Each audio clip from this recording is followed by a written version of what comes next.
What's going on, everybody? We're back at the Real Bodybuilding Podcast, and I'm here with my doctor. So, of all people, I decided to get my doctor, Mr. Dr. Khan, or not. It's not Mr. Dr. Khan, is it? It's just Dr. Khan. How are you? How are you, doctor? I'm good. Thanks for having me on. I wanted to get you on because there is a lot of misinformation, and there's a lot of people wondering what they should ask their doctor and what to do when they talk to their doctor, and what their doctor should be knowledgeable about, what they shouldn't be. So, and there's some regenerative stuff I want to talk to you about too, because that's your specialty. So I thought I'd get you on and we'd have a conversation. Yeah, exactly. Yeah. And I think I'm very lucky in that I've been trained by some of the world's best doctors. So I'm able to share that information with other people. Okay. All right. So let's get in. I originally started seeing you for PRP. That was like, actually the very first time I walked into your office was for stem cells. Yeah. I remember. Let's get into stem cells first. I think this is a really interesting one because people are always talking about it. So when I first came to your office, I said to you, I saw Mel Gibson on Joe Rogan's podcast, and he said that I can get stem cells and make my whole body feel better. Yes. And you said to me, that's total bullshit. Yeah. I don't want to see you wasting $25,000. Yeah. And you're not the first one. I've had dozens of patients walk through, I would say at least once a week, asking about Panama and IV stem cells. Yeah. And yeah, there isn't really much evidence on IV stem cells. There is evidence on more specific ailments where you can treat and target stem cells. So for example, like we've talked about before, is if you have like a tear in the muscle, and if it's a big tear, you can harvest your own fat and use it as a scaffold, and it can send signals to the tissue that's torn and then start the regenerative process. But in that instance, you actually have a specific target, and you know why you're using it and what the purpose is. Whereas in IV stem cells, you're just kind of putting it throughout your body and you're hoping it's going to do something. Yeah, because the theory that I've heard is that if you do intravenous stem cells, the stem cells just kind of go where you need them. Your body just takes them wherever they need to go, and they just go there magically. And that exactly. Doesn't seem to make any sense, does it? No, it doesn't. And actually, we should talk about what stem cells even are and what the word even means, because stem cells originally was coined by this Dr. Arnold Kaplan in 1992. He's from Case Western University, and he coined the term mesenchymal stem cells, MSCs for short.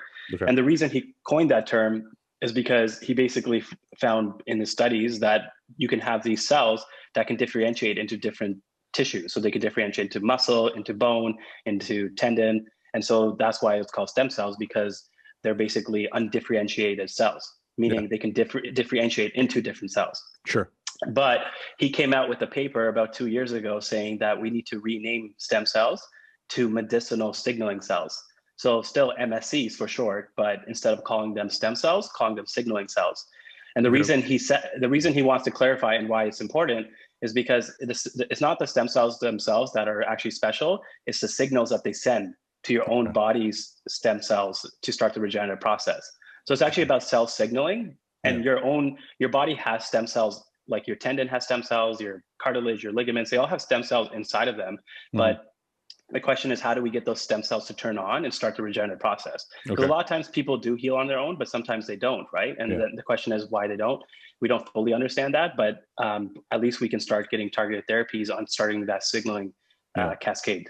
Okay, so let's go back. So you said earlier, you said scaffolding, and we said that intravenous stem cells doesn't really make sense because it's not just magically going to go wherever you need it. Now, when you said scaffolding, that basically means that I'll let you explain it. What exactly does scaffolding mean?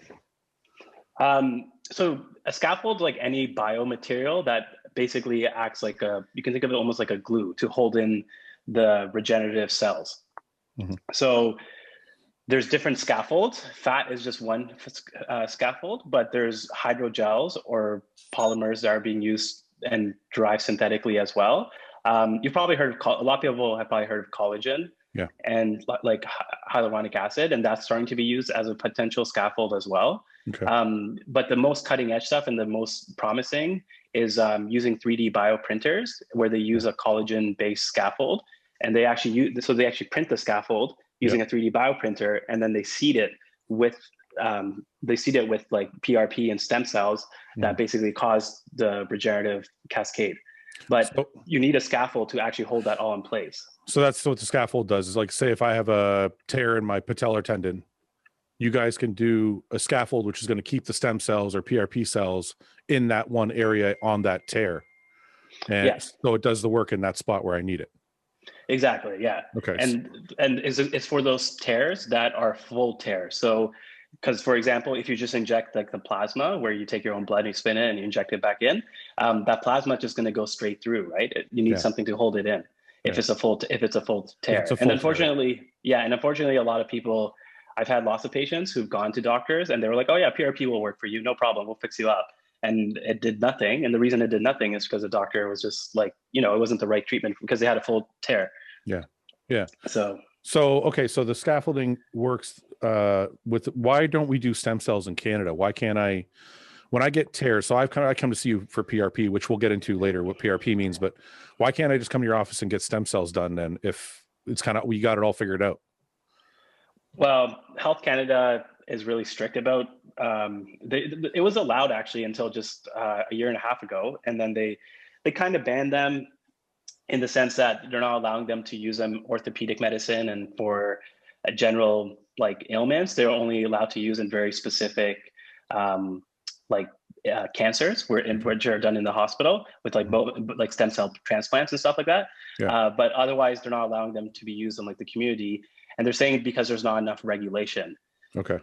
Which, to a certain extent is true, because in the US, there's not enough regulation, and it's almost like the wild, wild west, right? There's so many clinics offering stem cell clinic, fix your Alzheimer's, cure your multiple sclerosis, this and that, Parkinson's, and a lot of that just doesn't have evidence. Yeah. And so it's exploitative of patients. And even I've seen professional athletes, like I've treated some of like the top guys in NFL and stuff like that. And they've been sold about amniotic stem cells or umbilical cord stem cells, which are, again, don't have much evidence behind them. And those ones can also be dangerous because you're taking foreign genes that you don't know what risks they may have.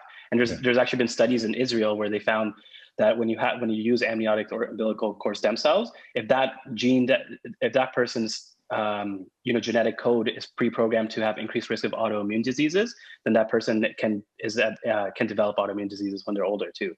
Okay. Like the person who implanted them. Yeah. So if stem cells are done properly, though, you're saying they can be used to heal anything. Like we're talking muscle tears, we're talking other ailments. Yeah, well, that's why regenerative medicine is such a powerful field, and I think it's a growing field because using your own body to heal is becoming popular not only by patients but by doctors too, because they're seeing it's minimally invasive, very little risk and downside, especially if you're using autologous stem cells, right? Autologous means using your own bodies. Okay. So not using amniotic or umbilical cord. Yeah. Yeah. So because there's literally no risk, right? It's not worst case scenario, it doesn't work. But if you're doing it properly and you have like the scaffold for tears and stuff like that, then it does work actually very well. But yeah, even in chronic kidney disease where you have fibrosis and damage to the kidneys, they're using it in age-related macular degeneration, neurodegenerative conditions. I know there's a trial being done in Korea for Alzheimer's. So there's a lot of interesting research that's being done on regenerative medicine and the stem cells, but not IV stem cells, right? Yeah. These stem cells, these are all very specific uses in specific areas. And they're all and they're kind of what we talked about. So the principles are they are autologous, and and if they're for tears, they're going to be a scaffold that's what's going to be using. So you mentioned kidney. It can be used for kidney function or chronic kidney disease, and everybody on my channel already knows I'm battling with kidney issues, and obviously because you're my doctor. So when would something, is there any, can you see that down the road anywhere? Am I going to be 100% come to you and get that done soon? Yeah, well, we're trying to push the boundary. So to give people a background, I work with Dr. Anthony Gallia. He's the one who trained me, and he was a pioneer of PRP. He was the first one in the world to do it. He did it for Tiger Woods, and he was the first one to do stem cells in Canada as well, in terms of the fat graft and all that. So in terms of pushing boundaries and stuff, that's what we're trying to do, and we want to set up a regenerative medicine center so that we can do more of these type of things. Obviously, it's difficult with Health Canada, but in the US, I know there's a trial being done right now for chronic kidney disease and use of, stem cells for reversing and restoring function to it. Because if you think about it, a lot of these chronic conditions is scar tissue, it's damage, and it's essentially it's irreversible by conventional medical standards because they can only offer you drugs or surgery, right? They can just say, let's take this pill, hopefully it doesn't get worse. Or if it gets really bad, you have to cut it out or get a kidney transplant. And that's it, right? That's all conventional medicine has to offer. And so now we finally have this new field of regenerative medicine. It's like, oh, wait a minute, maybe we can actually heal this using your own body cells. And the idea of that is like amazing. And so I think that's why there's being so much research poured into this. And I think in the next 5-10 years, you're going to see it explode in terms of what can be offered. So this might be a silly question, but I know there's people listening that are probably like, this sounds like bullshit. So I just want to know how certain are you that this is something that's going to be like, is this something that we're all going to see soon? Or is it like still just a kind of a wish? No, it's going to be it's already happening, right? There's already people doing it all over the world. It's just Canada's behind. But in Europe and Asia, they already have they have way more innovative regenerative medicine techniques than we do. Okay. And that's because they have less regulation as well, so they can do more. But it's not like these things aren't being studied. They are. It's just that in Canada, they're just, I don't want to sound like a conspiracy theorist, but there's a lot of pushback here because our model is very pharmaceutical focused. And so there's no one really to profit from regenerative medicine, and so there's always going to be a pushback from like the big medical communities when it comes to that stuff. So you've dealt with I was one of the first bodybuilders to come see you, and after me you started dealing with Dorian Hamilton, and then Antoine Vaillant, and then Reagan, and you've kind of become the bodybuilder's doctor now.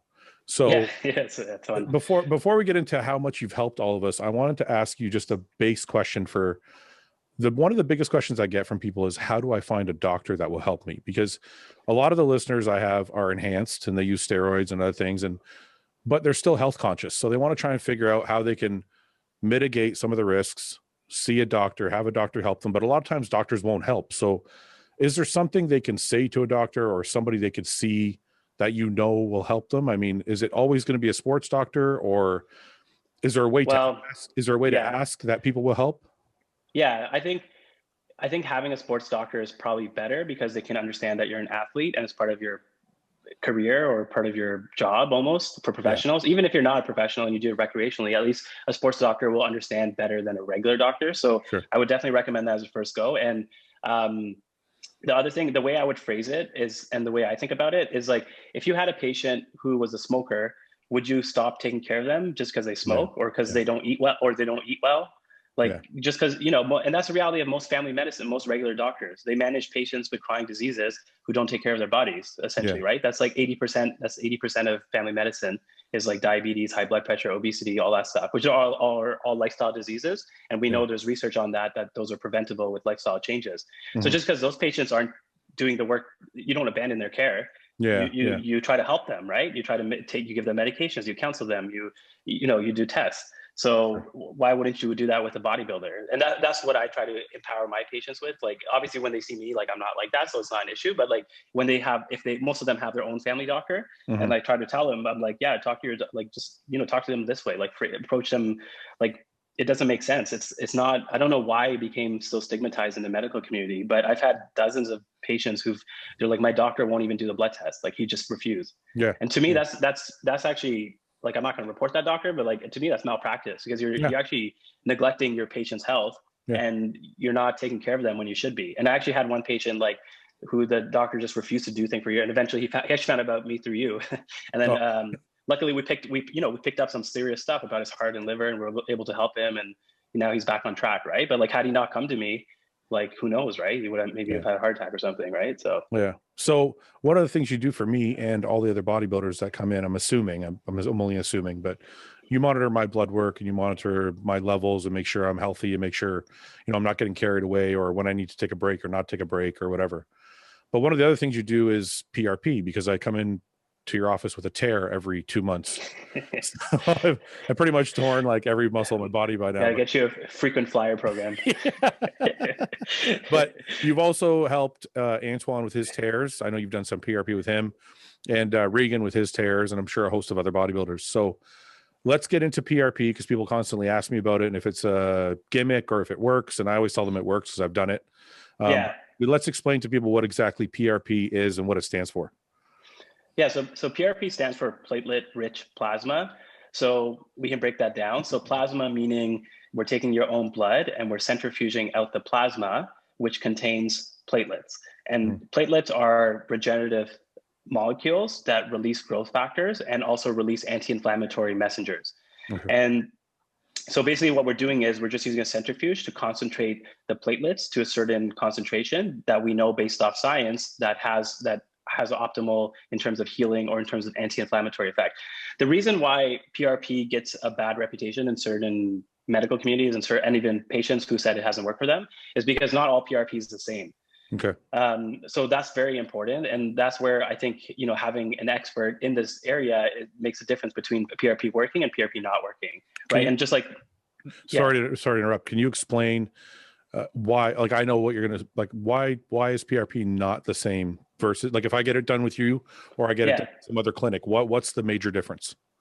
So we're the only clinic in Canada that actually has a scientist that actually measures our platelet counts. So we know what we're injecting, and we have like 6 different types of PRP depending on what we're trying to target. So if we're targeting a muscle, a joint, inflammation, or like a ligament, or what, it depends. So we have different concoctions, and you can ask any other doctor, well, do you have a scientist or do you measure your platelets? And they'll be like, no. Why would I do that? They just buy a generic centrifuge from some manufacturer, spin the blood, and hope it works.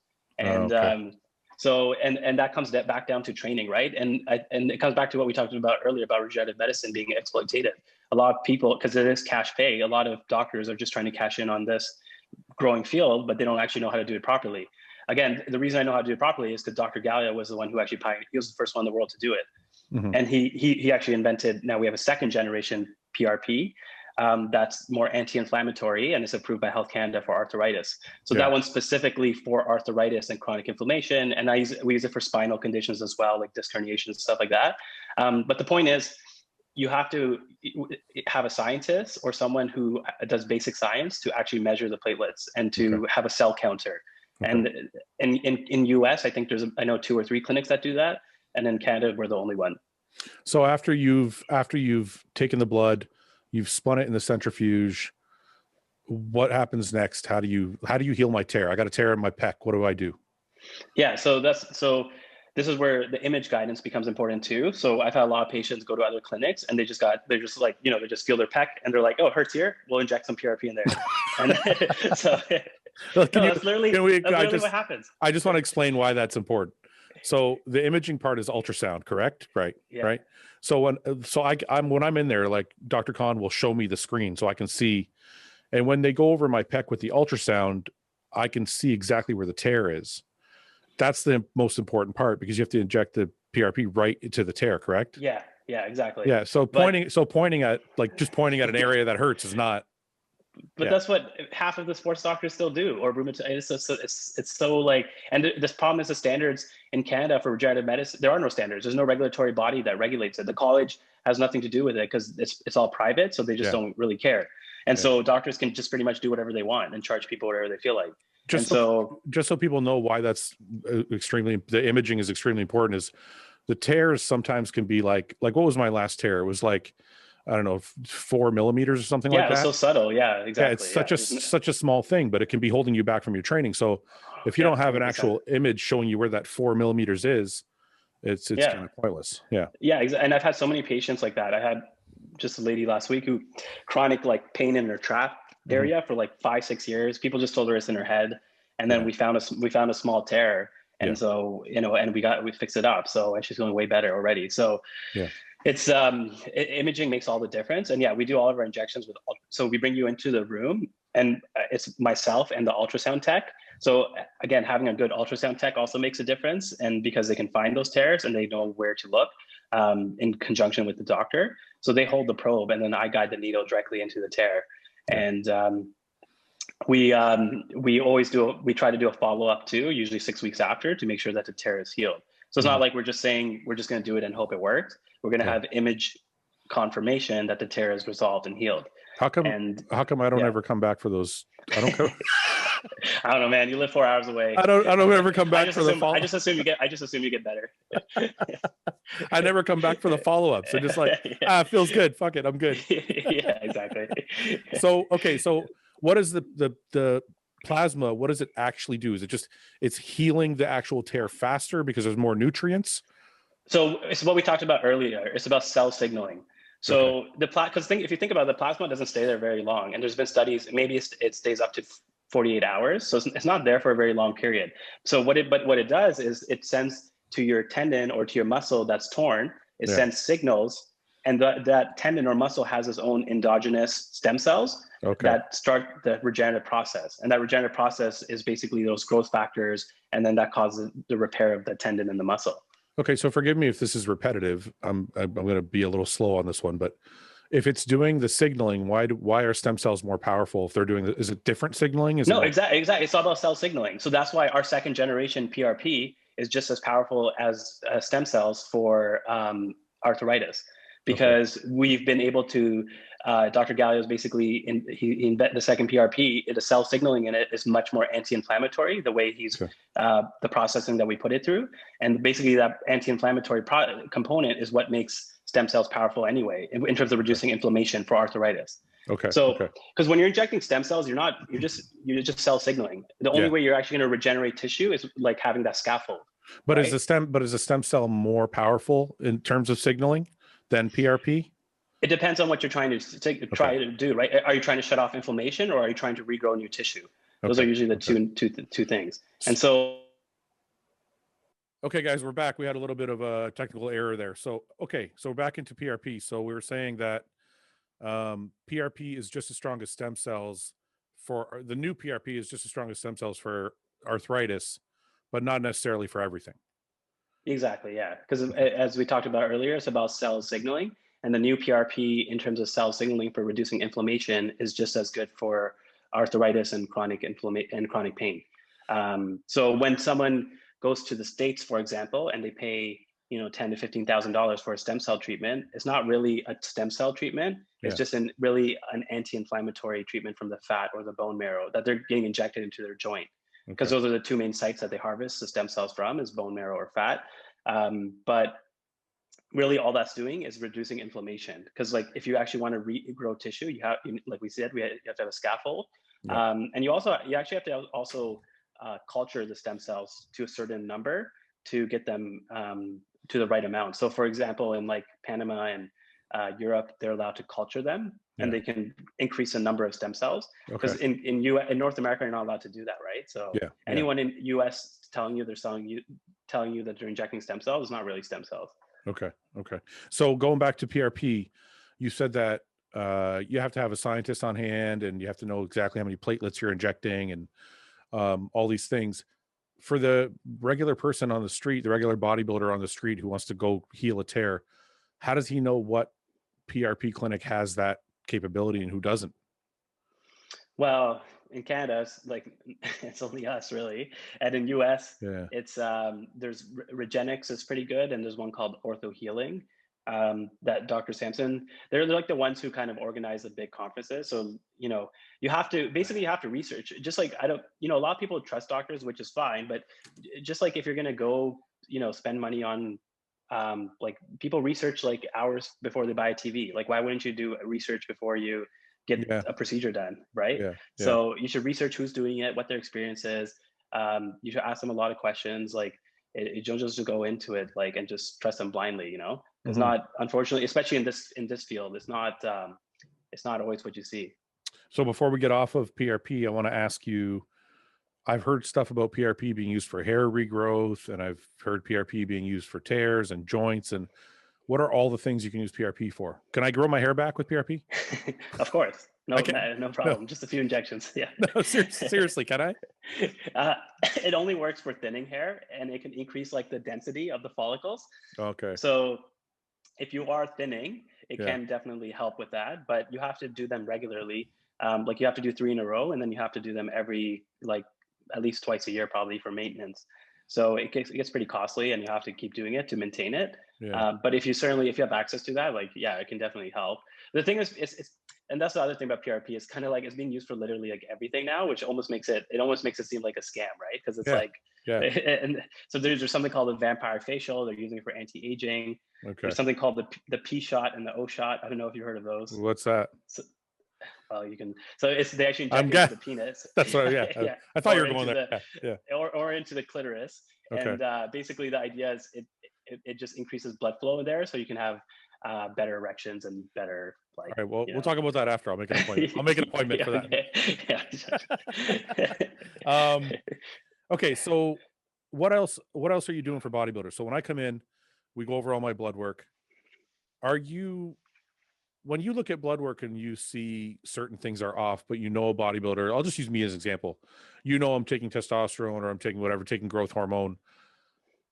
Are you looking at those numbers knowing, okay, they're a little bit off because of this, so it's not as worrisome? Or are you still like, what do you know? How do you tell people to back off? I guess is what I'm saying. Like, when do you tell someone to back off?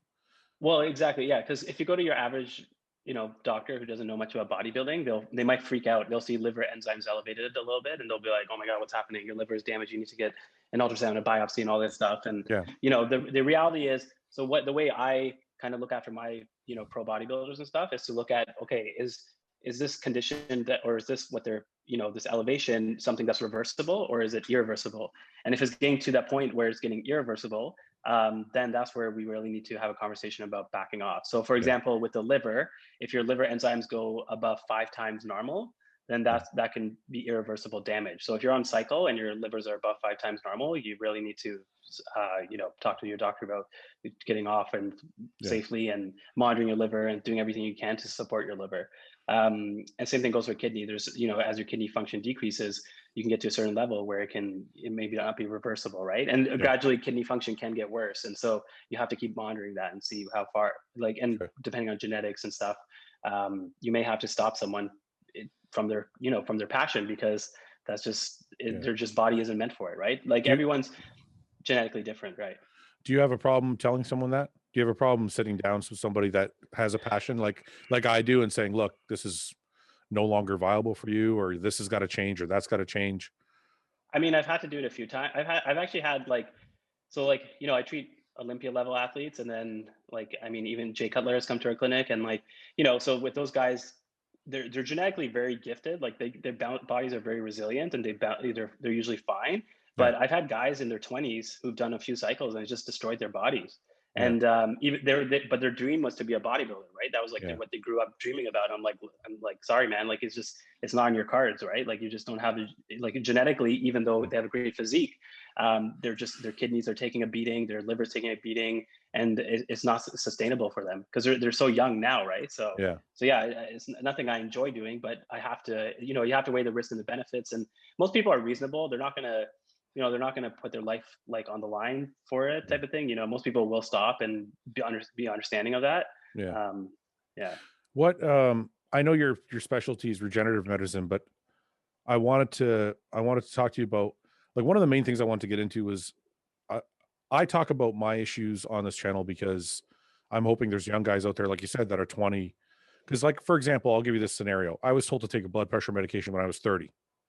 Mm-hmm. But the doctor that told me that at the same time said to me, you have to stop bodybuilding. So I connected the two. I thought the fact that I had to take blood pressure medication meant that I had to stop bodybuilding. So I never took the medication. I just left the office and I just buried my head in the sand.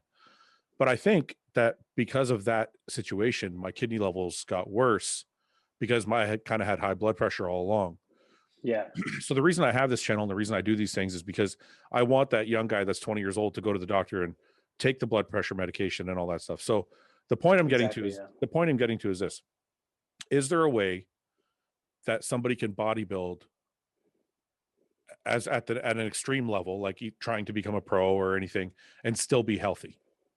Because to me, all of the facets of bodybuilding go kind of against what is considered healthy, like the amount of food we have to eat, the drugs we have to take, like everything that is kind of overwhelming for the body. So is there a way to do what I do and still be healthy?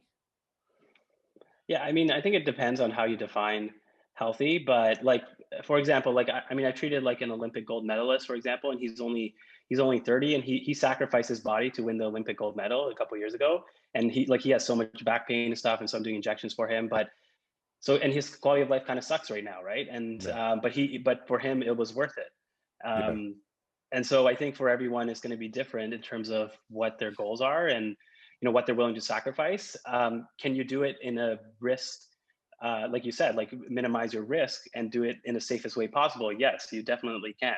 I think you can still be healthy in the sense that you can still have a good quality of life. You can still have longevity, and you can still do what you love if you have intelligent programming, intelligent like periodization, and same with like anabolic cycling on and off, and having a good coach. I think it makes a huge difference, right? Guys, I've had some some coaches, they put them on like 2-3 grams of like tests. Like, I mean, like, what are you doing? Like, what I mean? It's like and those coaches have never coached a pro in their life, right? They don't actually know how to coach people properly. They just give them more tests because they think that's what they need.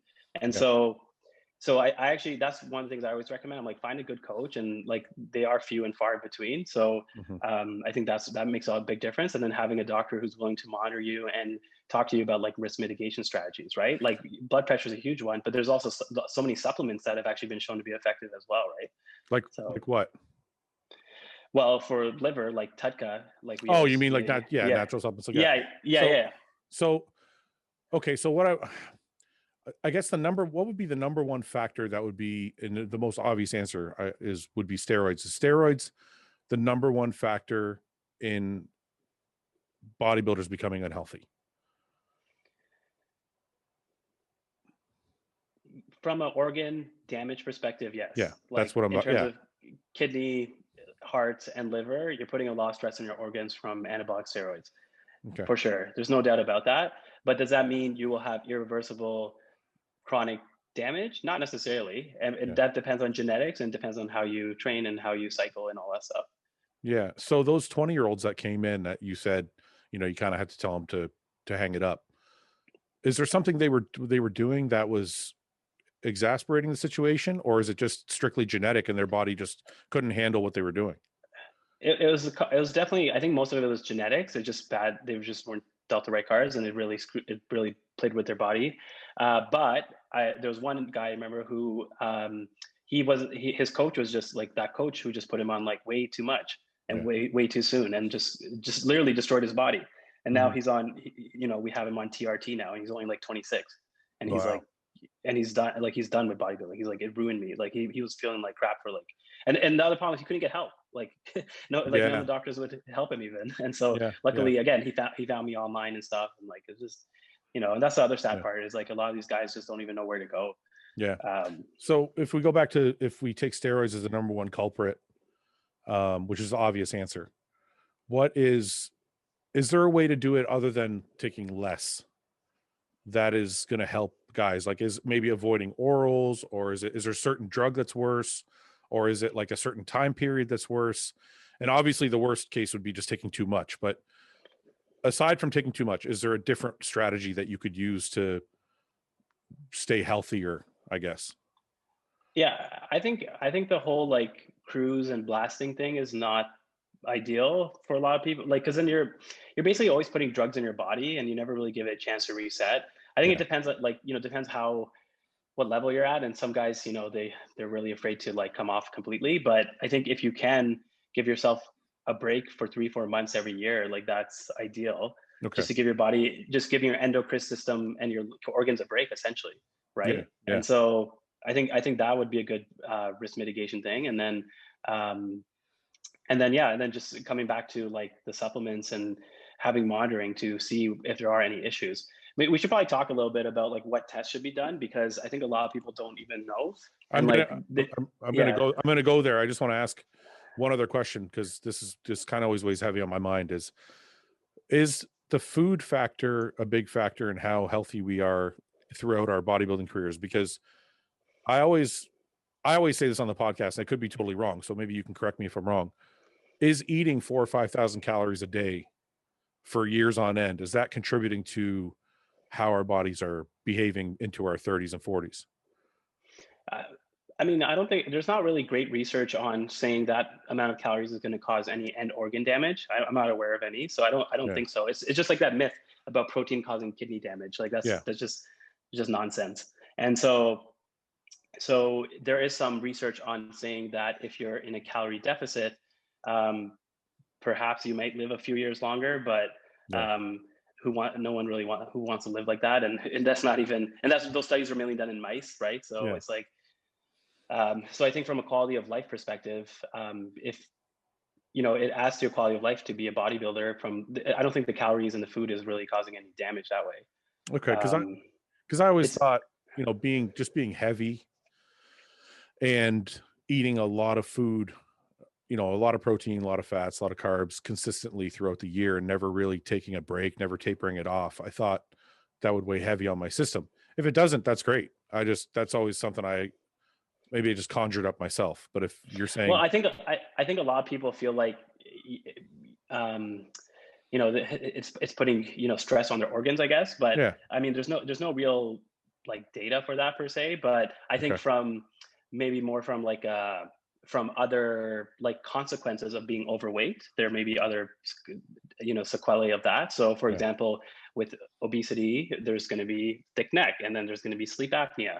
And sleep apnea can cause high blood pressure, and sleep apnea can cause increased risk of heart disease and heart attack and so on, right? And so there's all these other things that can happen because of that. Okay. But that's just naturally just being big in general, right? So So back to the blood work. What exactly do you recommend? Like, what does somebody ask for when they go to see their doctor? And is there a way that they can, let's say their doctor doesn't know, they can't find a sports doctor, and their doctor doesn't really know about those little elevations that steroids are going to cause. Is there somewhere a person can go and research like what their levels should be and what's okay and what's not okay? So first, let's start with like what they need to get. Yeah. So in terms of what you need to get, you definitely need to get all your organs in like vital organs checked. So your liver, your kidney, and your heart. And so that's going to include, the EGFR, which is a kidney function, and your creatinine for your kidney. There's also this new one called cystatin C. That's another good kidney marker. And then your liver enzymes, and then your liver function test. So those are going to cover all those. Mm-hmm. And then in terms of heart testing, there's obviously the ECG, which is just like an electrocardiogram, just to see if there's any heart enlargement, because that's a common thing that bodybuilders do get, and you want to make sure if that is there. But the other thing for the heart that's I've never seen any regular doctor do it because they just don't know, is that you should do like a stress echo every 2 years or so, which is basically where you run on a treadmill and they put a echocardiogram to see and if there's any signs of coronary artery disease, because you can get atherosclerosis and heart disease with bodybuilding. Mm-hmm. And then along the same lines, there's something called a coronary calcium score, which it uses a special CT machine to check the calcium buildup in your blood vessels in the heart. And that's actually been very highly correlated with your risk of heart disease, heart attack. And so that's something I like to do every couple of years as well, to keep an eye on for, making sure this patient doesn't have a heart attack or has increased risk of it. And then identifying that early. So I think those are in terms of organs. And then you still want to also check your blood count, your CBC, which is like your complete blood count, because you can have increased hemoglobin and hematocrit, which is basically the thickness of your blood. And again, that could be a combination of anabolics, like testosterone being too high, genetics, and also some people, even if you have sleep apnea and that's not being taken care of properly, that's been shown to cause elevations in hemoglobin too. So that's something that we see a lot as well in bodybuilders, and that's something doesn't often get looked at even mentioned by like a lot of doctors just don't know what to do with that. But so how important is thyroid, sugar tests, like diabetic tests? So I was going to get into those next. So metabolic and hormonal testing. Okay. So that's like Sorry, go on. Sorry.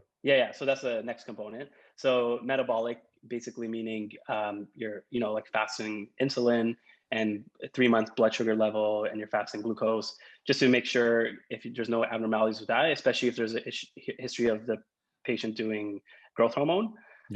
Because if you growth hormone in high doses can cause your insulin sensitivity to decrease and can increase your risk of potentially getting diabetes. So that's or if they've ever done insulin themselves too, right? So or thyroid, right? So that's where you would also check your TSH, your thyroid, and your thyroid hormones, free T3 and free T4. And then along the same lines, you want to check free testosterone, total testosterone, and estrogen, and then also prolactin. Yeah. And those are all going to give you a good picture of like the hormone profile of what's going on. How important is a cholesterol test? Yeah, so that's the metabolic one too, and that one is important. But the problem with the traditional cholesterol test is that it doesn't fractionate the cholesterol size. So what that means is your cholesterol has different sizes of particles. So there's like small dense ones, and then there's big fluffy ones. And based off the latest research, the small dense ones, the LDL small dense ones, are actually much more atherogenic and increased risk of heart disease, whereas the big fluffy ones tend not to. And so if you just get a traditional profile and your doctor sees your LDL is like sky high, that doesn't necessarily mean on its own that you're going to increase risk. You have to look at the ratios. So there's a ratio of your triglyceride to your HDL, and then that's important. And then also your total cholesterol to HDL, or total cholesterol to HDL ratio. So you want that one to be less than 4, and then the triglyceride to HDL 1 to 1 about. So I think mine's a little high then. We need to work on that. Just need some more fiber. Okay, so we kind of have a gist of what people should check. Oh, and by the way, they still haven't got back to me about my cystatin C test. They always take forever. They always take forever with that test. I have no idea why. But anyway, that's for a different conversation. Okay, if somebody's got a regular doctor, like a regular family doctor that doesn't understand anything about steroids or any of that, is there a website, or is there someone they can call, or is there somewhere they can go to research what it means to have a liver enzyme number of 68, say, instead of a normal, which is like 50? Yeah. So the best guy is definitely the anabolic doc. I'm sure you've heard of him, Dr. Thomas O'Connor. He's an internal medicine doctor. So that's, this is literally all he does. He doesn't do like regenerative medicine or injections or anything like that. All he does is just blood work. And he's trying to publish guidelines on giving guidance to family doctors. So I know he's working on a few papers. So hopefully those will be out over the next like year or two. So, but even without the papers, he has like hundreds of videos. And I think any reasonable family doctor, especially if they would be open to taking advice from a specialist, right? He's a specialist in this area. Like I can't see a family doctor just completely discounting what he's saying, right? You know what I mean? Yeah. So I think that's the best resource to show your doctor if you're getting a lot of pushback. Okay. What I wanted to get into BPC 157 and TB 500. This stuff keeps coming up, like, because I have so many injuries. I get like a million messages from people who are like, why haven't you tried these peptides? They'll heal your whole body. Can we please?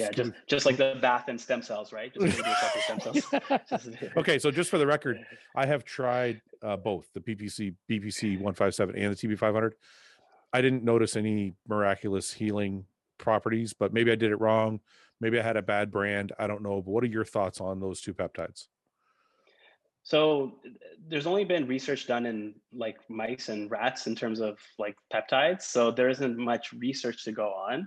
So the next level would be kind of like, anecdote. And I can say, I have had some of my pro bodybuilders or pro athletes even, who've been injured. And then we did the PRP in addition to the peptide. And I did see them recover faster than someone who wouldn't have done it. And that's same with, there's this Dr. William Seeds in the States, who uses a lot of peptides in his practice with regenerative medicine. And he's kind of been finding the same stuff. And it's interesting that way. It may have a synergistic effect from the regenerative side. And, Dr. Gallo, again, he wrote a whole book about growth hormone, and he was, he got in trouble a little bit with growth hormone and Tiger Woods and all that stuff. But he's been a big proponent of it for like decades. And like, I think I feel the same way about peptides. I think it's just early in terms of the research stage, but I think they're very promising in where they're going to go. But the issue is, again, like, what's the dose? How long should you take it for? Like there's just so many unknowns, and it's just a lot of like guesswork. That doesn't mean it can't be helpful, but at the same time, I don't really like seeing people waste their money on stuff that doesn't really have that much research. So like if I'm working with a pro athlete who pretty much, for them, this is their livelihood, and they're going to, money isn't necessarily a huge issue for them, then sure, go ahead. Right. It's not going to do any harm, and it may help you heal faster. And I think that's the same thing it comes back to healing in general and regenerative medicine, in that optimizing your hormones helps with healing. So same thing with optimizing, whether that's your growth hormone and peptides as well. They may just optimize the regenerative process. Okay. So if you're like deficient in testosterone or you're deficient in growth hormone and you have chronic pain or you have an injury that's not healing, that could be the reason why, right? Yeah. Does that mean, so you're saying anecdotally, you're noticing it is doing something, but there's just not any real papers written on it? No, not in humans, at least. I feel like, but yeah. But also you asked about, or you said in conjunction with the PRP. So by itself, have you seen any promising? I mean, most people come to me for PRP. So like I've had patients ask, can I use it with PRP? And I've said yes, like go ahead. But Okay. I don't think I've had anyone. I've had one or two who tried it. I think before they saw me, and they didn't find it, like that's why they end up coming see me. Yeah. Basically, yeah. Like it didn't fix their injury. So then I've had like maybe a half a dozen who have at least used it on their own, and I can think of one other who she found it reduced her pain, like for chronic arthritis, by like she was using TB 500 and BPC 157, and it helped like reduce her pain like 30-40% after like 4 to 6 weeks. So so mixed results. Yeah. Okay. Before we go, I wanted to get into gut health because it seems to be a very popular topic, and I think bodybuilders struggle with gut health a lot. There's a lot of misinformation about there, and people are just taking probiotics at random. I just, is there something you see consistently that people are doing wrong with their gut health, and why guys are always coming in with gut issues?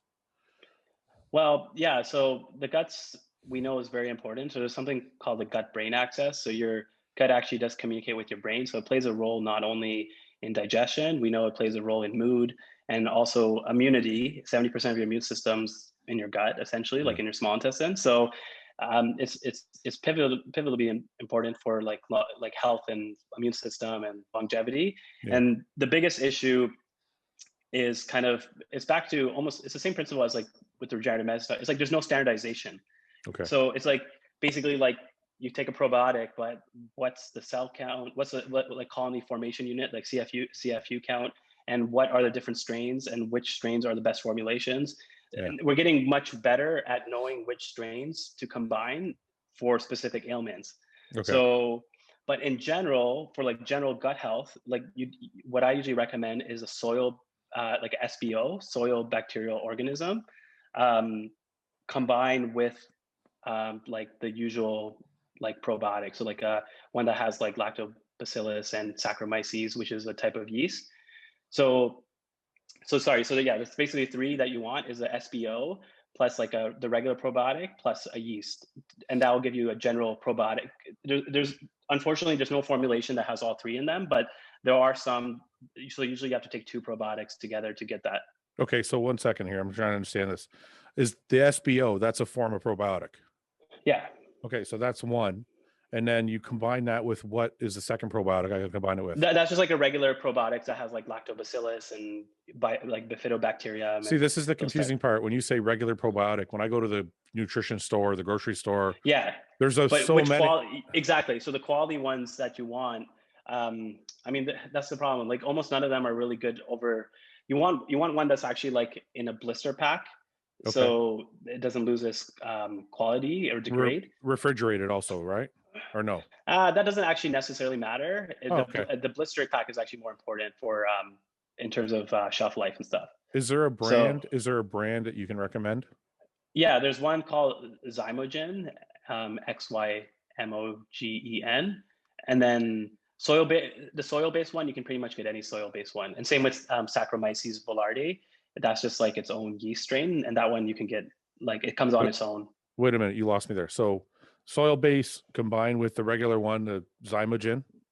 Yes, plus a yeast, plus which a yeast which is the Saccharomyces. Yeah. Jeez. Okay. So that's the only way to actually have a proper like comprehensive probiotic protocol.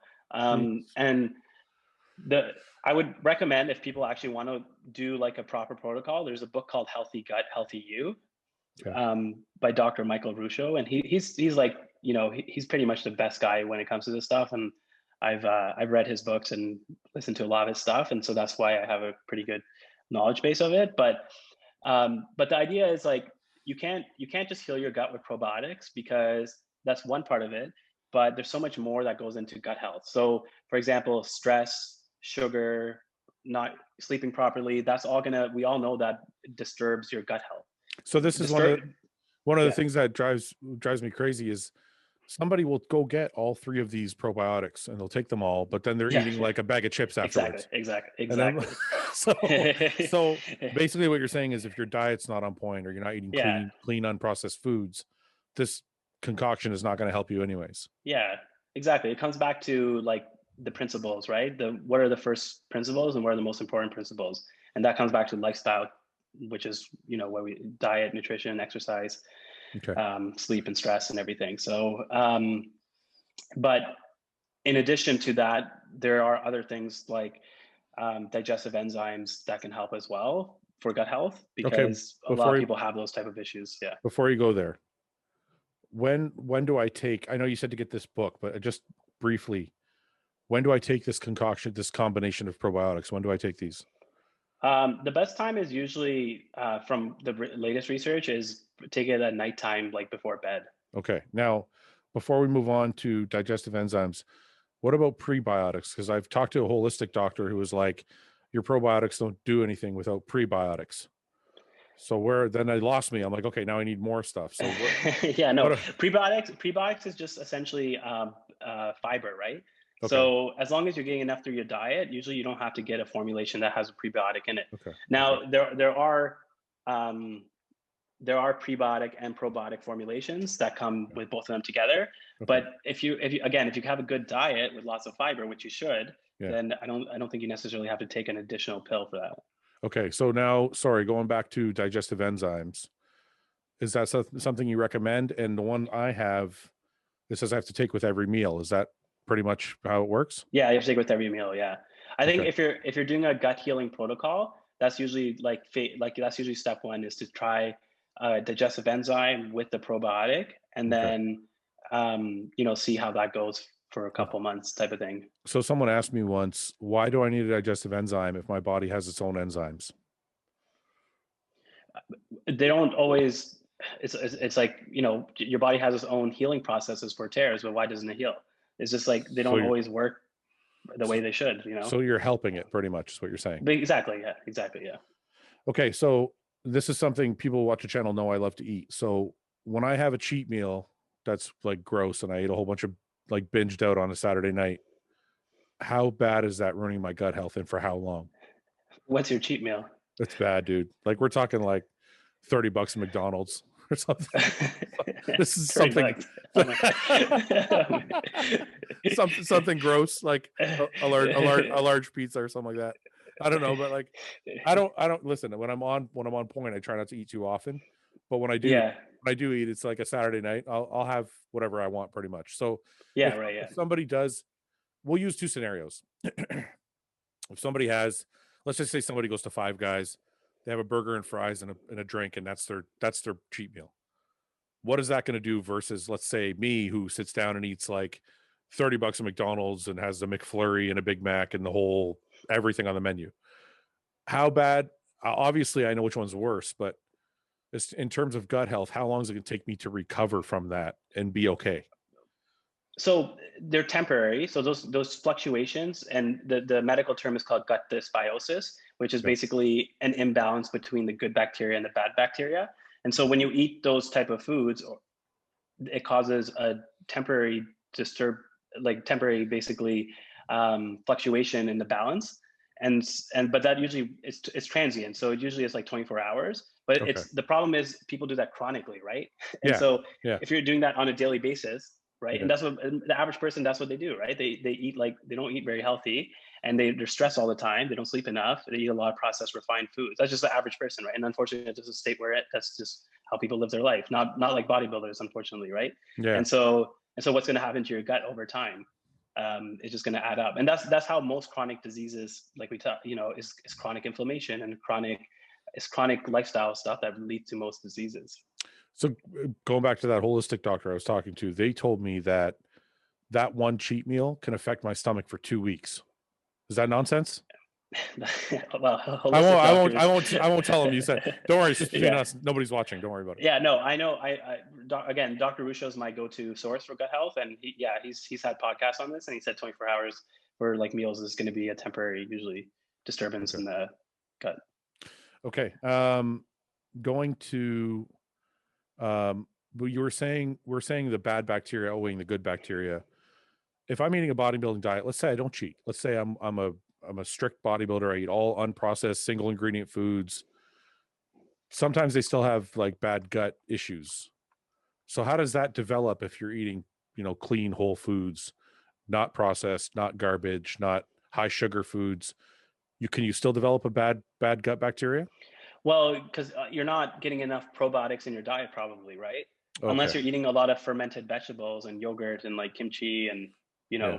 kefir Okay. and stuff like that, then you're just not going to get enough to balance it, right? Yeah. And it's just unfortunately our diets have kind of strayed from that, evolutionary kind of what we're designed for. So Yeah. that's what kind of leads to it over time. So even though you're eating a healthy diet, relatively speaking, a more better diet for our bodies, it is good to have some fermented. I try to eat fermented vegetables every day. Yeah. Don't always do it because but that's. So is basically the equation just balancing out the good and bad bacteria? Like it's not necessarily about, like, you can have some things that aren't good as long as you're having enough good bacteria. Is that what you're saying? Or am I off on that? What do you mean? I'm saying, like, you're basically, what I'm understanding is basically the way your stomach behaves is based on how much good bacteria versus bad bacteria you have in your body. Yeah. So as long as we're putting enough good bacteria in, are we okay having some bad food from time to time? Yeah, like again, it all comes back to dosage and chronicity of what you're doing. So if you're having like a cheat meal once a week, but the rest of the time you're having like a lot of fiber, you're having probiotics regularly in your diet, minimally processed foods, there's no reason why you should develop gut issues. Is there But any amount of probiotics that will counteract $30 worth of McDonald's? that's okay. That's a question. We should do a study on that. I'm just wondering. I know. We'll take a sample of your asking for a friend. Yeah. Asking for a friend. Yeah. Okay. Before you go, Doc, is there a topic that you want to cover that we didn't cover that's important to you, or is there anything you want to kind of let people know that can keep them healthier? That just kind of a general statement. Is there anything you want to go over? I think just on the gut health thing, one other thing I was going to say is there's just in terms of supplements, there's one from it's called FMF, Functional Medicine Formulations. Okay. And they have like they have a product that you can use in conjunction with the probiotics and the digestive enzyme that I was talking about. So I think those three, if you want a gut protocol, those would be the three I would start with. And that's what I just save people from reading the book, but basically Healthy Gut, Healthy You. That's essentially what he recommends as the first step for most people. What is so we have the combination of the three probiotics, we have the digestive enzymes. What is the FMF? So it's a formulation of basically like a little bit of prebiotics, but also like it has like licorice in there and a few other things just for gut health in general, like to help with the gut lining and the intestines. Because like, for example, licorice has been shown to help with like, it works similar to like proton pump inhibitors, and that it actually helps regenerate some of the lining that might be damaged in the stomach.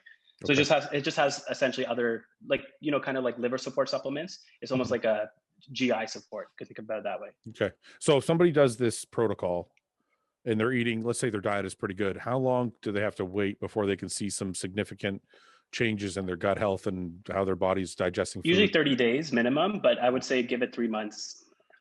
Okay. Anything else you want to go over, Doc? No, I mean, I think we covered a good amount of stuff, and hopefully it was helpful to people. Yeah.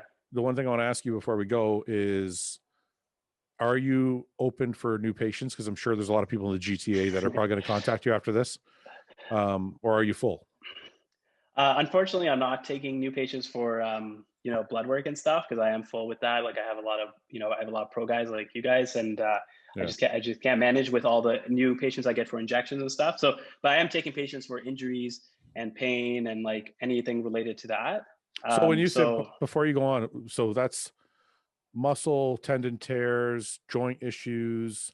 Yeah. What about what about a lot of people message me with tendonitis? Like what if, Yeah. so PRP is good for tendonitis in your elbows, your knees, whatever. It'll help Yeah, that too. exactly. Yeah, Okay. exactly. Yeah. So you're open for patients for any of those kind of treatments. Yeah, because those ones usually you just have to kind of see me, once or twice. We fix it up, and you're good to go. You know what I mean? We get you with a good therapist, and you usually don't have to see me again. But the blood work stuff, you need ongoing monitoring, and Yeah. that I'm kind of, I'm just kind of full for that. Just unfortunately, just can't. There's only so many I can take. Is there a coupon code that I can give people that I will get a kickback on? Yeah. Just joking. Don't worry about it. No, listen, Yeah. without being a smart ass, Dr. Khan you've probably helped me with, I don't know, 4 or 5, 6 tears by now. And I will attest to anybody listening that I remember there's one specific tear I had in my shoulder. I don't remember the exact muscle, but it was in my front delt area. I think I waited like 3 or 4 months and I didn't train chest, and I tried to like see if it would just heal on its own. And I couldn't even pick up my gym bag. It was bothering me so much. And I swear to God, we did a PRP shot and it couldn't have been 4 or 5 weeks later. And I was back to benching 3, 4 plates. I felt good. Like I can attest to the PRP shots 100% on and how well they work and how quickly, especially for tendonitis too.